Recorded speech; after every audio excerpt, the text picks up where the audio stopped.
1947 से लेकर हिंदू सभा राम जन्मभूमि का मुकदमा लड़ रहा था। यही लाल कृष्ण आडवाणी सहित भारतीय जनता पार्टी और आरएसएस के प्रमुख नेताओं ने हमारे नेताओं से संपर्क किया और उन्होंने कहा कि भाई साहब, आप लोग इस तरीके से मुकदमे लड़ते रहेंगे, अगर आप कहें तो इसका हम राजनीतिकरण कर दें और अपनी सरकार बन जाएगी तो राम जन्मभूमि का मुकदमा ठीक ठाक हो जाएगा।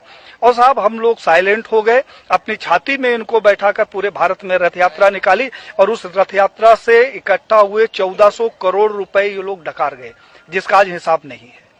तो 1400 करोड़ रुपया ये खा गए।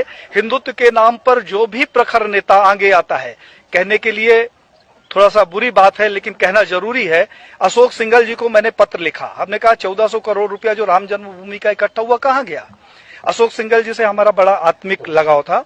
उन्होंने उसका जवाब दिया और मुझे फोन किया कि पांडे साहब, मैं अयोध्या जा रहा हूं, आप आ जाओ, आपसे कुछ बात करना है।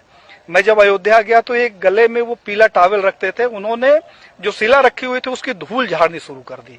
हमने कहा कि ये क्या कर रहे हो। बोला, पांडे जी, मेरा अंतिम सपना है कि किसी तरीके से मेरे जिंदा रहते ही ये मंदिर का निर्माण हो जाए। साहब, उन्होंने हमारी उनकी काफी गंभीर चर्चा हुई। उन्होंने कहा, पांडे जी, अभी नहीं तो कभी नहीं।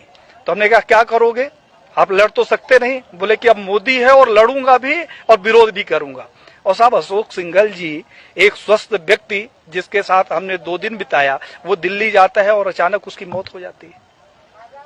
प्रवीण भाई तोगड़िया, जिसके पास जेड कैटेगरी की सुरक्षा हो, जो पेशाब करने बाथरूम में जाता है तो पहले बाथरूम चेक होता है और वो रोड के किनारे लावारिस पड़ा मिले, उसकी सिक्योरिटी का पता नहीं और उसका पता नहीं।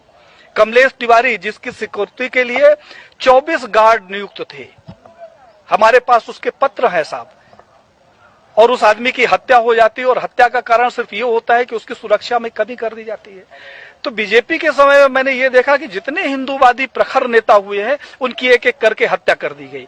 अभी 2 तारीख को हमारे पास लखनऊ से फोन आया, हिंडोला थाना कोई पड़ता है, उन्होंने कहा, हिंडोला थाना से बोल रहा हूं पांडे साहब, गृह मंत्रालय